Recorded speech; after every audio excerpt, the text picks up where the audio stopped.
If I'm Dixie Docs, can you explain the cash rate purpose? I certainly can. So let's start off with the definition of cash rate. It is the interest banks pay on the money we borrow.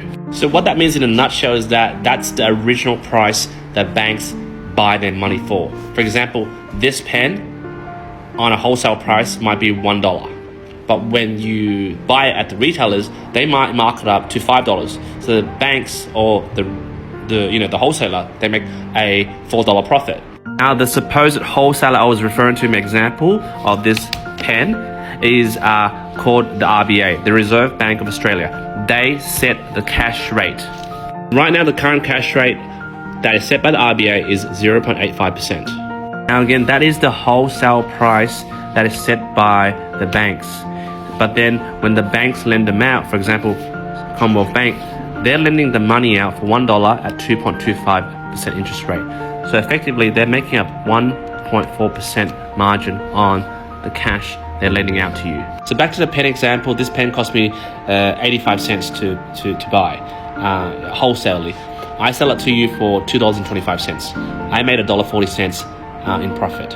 Now that you understand it, let's look at historically what the cash rate was. So cash rate at the moment is 0.85, but the cash rate used to be really, really high. You see that in 2012, it's dropped and dropped and dropped. So we're still in historical lows, but we're seeing that cash rates are going up again. Now you'd be wondering, why does it go up and down? Like, what's the whole point of that? See, with the cash rate, it determines how inflation is controlled in Australia. As you can see, inflation right now is around 5%, and the targeted rate of inflation that the Reserve Bank wants is about 2 to 3. So you can see historically it has gone up and down. Next question you might be asking is, what the hell is inflation? Inflation is basically the cost of goods over time. For example, back in the days, $2 you could have bought 10 pence, 10 of these markets, sorry, not pence.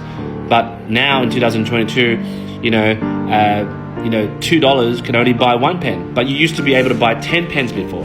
That is inflation.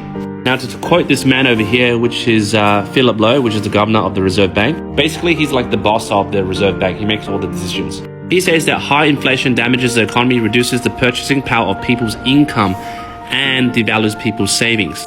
So you see this graph over here, as this goes up, it means the cost of buying shit gets more expensive. For example, right now lettuce is costing like bloody $44, and that's ridiculous. In that case, he's got to keep on increasing the cash rate, which means it's more expensive to borrow money out there right now. With less money, people will buy less shit. And in turn, that will push down inflation. Hopefully that makes sense.